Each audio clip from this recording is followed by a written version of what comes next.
Hello, hello! Je vous retrouve aujourd'hui pour vous montrer cette magnifique collection Stamperia que je viens juste de recevoir. Et oh là là, qu'elle est belle, qu'elle est belle! Les couleurs parme, bleu, rose, magnifique. Et j'ai très envie de partager ceci avec vous aujourd'hui. Et je vais vous montrer aussi la collection Airfelt, le Cottage Garden Hydrangea. Dont j'ai fait le tuto il n'y a pas très longtemps pour ces fleurs qui vont très bien s'assortir avec évidemment ce papier.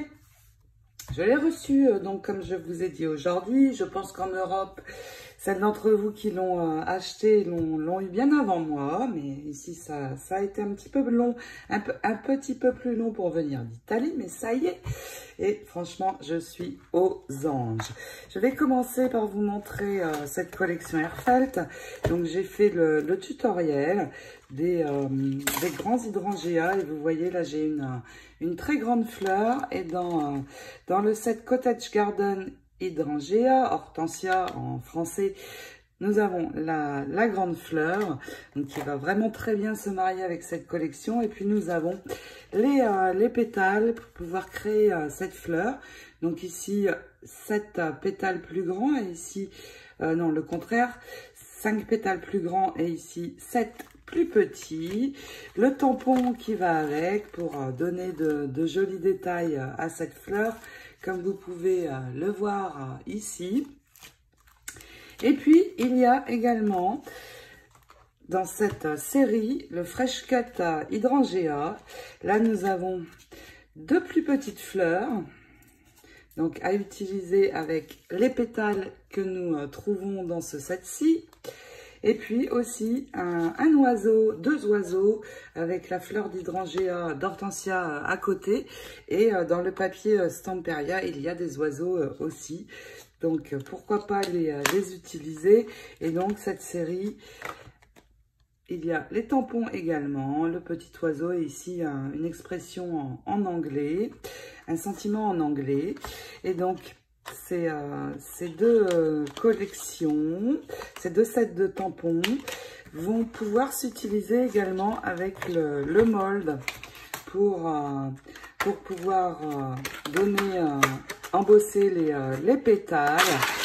Et vous voyez, le mold se compose de plusieurs emplacements, donc pour des petits pétales, pour des plus grands, et nous allons pouvoir en embosser beaucoup à la fois.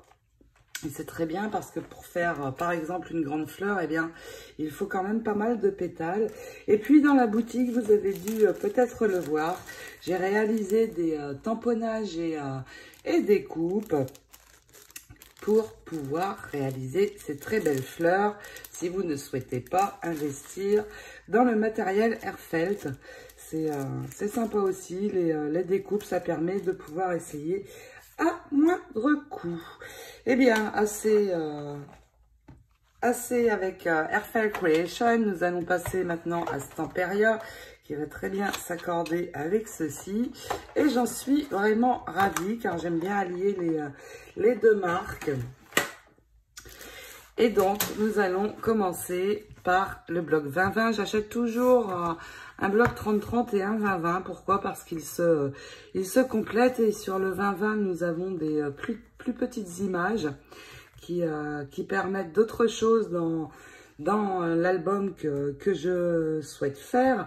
Mais cette fois-ci, surprise, je vais vous faire choisir l'album, le prochain tutoriel d'album que je vais réaliser. Aujourd'hui, je vous montre Hortensia, mais je vais bientôt, demain, je vais vous montrer la collection Princesse que j'ai reçue également. Et je vous ferai choisir entre les 2. Un album que je pense démarrer mi-août. Laisser passer un petit peu les vacances et démarrer mi-août. D'autant que j'ai un projet de folio sur le thème de la mer pour cet été. Donc, vous pourrez choisir entre les 2 collections, même si moi, j'ai déjà ma petite préférence, mais je ne vous le dirai pas. Pour réaliser les hortensias, j'ai 2 tutos. Un pour les plus grands et un pour les plus petits. Je vais vous remettre en barre d'infos, celui pour les plus grands. Et puis, la collection Cottage Garden de chez Herfeld est en promo jusqu'à fin août dans ma boutique. Les papiers, vous ne les trouverez pas. Je ne vends pas les papiers. Allez, c'est parti, on ouvre ce magnifique bloc. Alors, pour le bloc 2020, eh bien, on peut déjà voir les très jolis coloris sur le devant. Ici, des sentiments. Alors, je les ai lus, ils sont en anglais, mais il y en a vraiment de très beaux. Et je sais déjà à peu près lesquels je choisirai. Et franchement, les couleurs dans les tons parme bleu et rose sont magnifiques. Alors évidemment, il faudra que j'adapte la couleur de mes hortensias aux couleurs du papier. Si c'est celui-là que je fais en tuto. Donc ici, des petits carrés à l'arrière plus simple. Une très belle page avec ces magnifiques hortensias. Ici, un papier de fond. Une jolie tête de femme, très fleurie. Même si je ne suis pas sûre d'utiliser les têtes de femmes dans l'album que j'envisage parce que je ne suis pas fan des visages dans les papiers. Alors là, j'adore. Très joli ton parme. Ici, on retrouve donc une tête avec une jolie bande sur le côté. J'ai déjà plein d'inspiration qui me vient avec ce papier. Ici, donc, plutôt un fond uni. Cette très jolie fenêtre avec un magnifique bouquet d'hortensia. Très, très beau. Les couleurs sont vraiment très, très belles. Et ici, nous retrouvons le petit oiseau que je pourrais peut-être assortir avec cela. À voir. Et puis la cage, et j'ai déjà dans l'idée, chez Herfeld, il y a une très belle cage. Pourquoi pas l'intégrer également avec ce papier, ça pourrait être très sympa. Ici, alors là, j'adore ce style de papier, des arabesques, je suis fan. Ici, un très joli rond décoré avec le papillon autour. Ici, nous avons un papier plus uni avec la petite libellule. Cette page aussi est très belle avec le mot Memories ici en bas.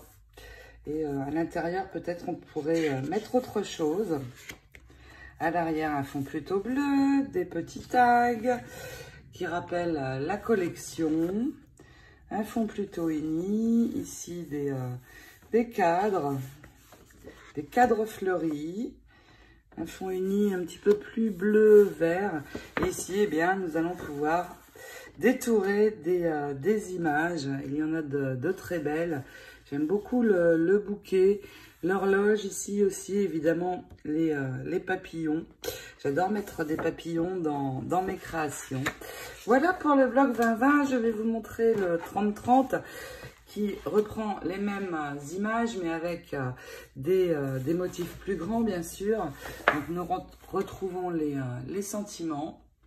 Il y en a vraiment de très beaux. Dream big, rêve grand. Be you, sois toi-même, sois toi. Ici, les images carrées que l'on retrouve, donc plus grandes. Regardez un peu ces couleurs, c'est fabuleux.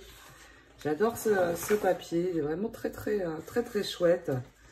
On retrouve la tête de femme en grand. J'aime beaucoup ce motif-ci. Je crois que c'est une de mes pages préférées dans les motifs plus simples. On retrouve ici la tête de profil. Ici, le fond. Et dans mes préférées, c'est celle-ci. C'est une de mes préférées dans les papiers plus décorés. Celle-ci aussi est très belle. Vraiment une très jolie collection. Waouh! Waouh! Magnifique. Ici, la page se suffit à elle-même. Si on met une grande photo, ça peut être très sympa pour faire un canevas ou un cadre. Aussi, cette cette page. On retrouve les tags en taille plus grande, ainsi que les cadres fleuris. Ici encore un fond de page, les die cuts que je vais bien sûr m'amuser à détourer. Voici pour cette collection, elle est vraiment très belle, très belle. Alors pourquoi pas assortir les couleurs. Alors moi je pense à du parme et du bleu ciel pour ce papier au niveau des cardstock, mais on peut très bien utiliser plein d'autres choses, un bleu plus foncé pour que ça ressorte, un violet un petit peu plus soutenu, du rose aussi, pourquoi pas. Beaucoup de possibilités pour assortir. Donc voilà, pour ce papier Stamperia, je vous montre très vite le princesse et puis nous choisirons ensemble sur lequel travailler au mois d'août. En attendant, je vous fais d'énormes scrap bisous et je vous dis à très vite pour d'autres aventures. Ciao, ciao!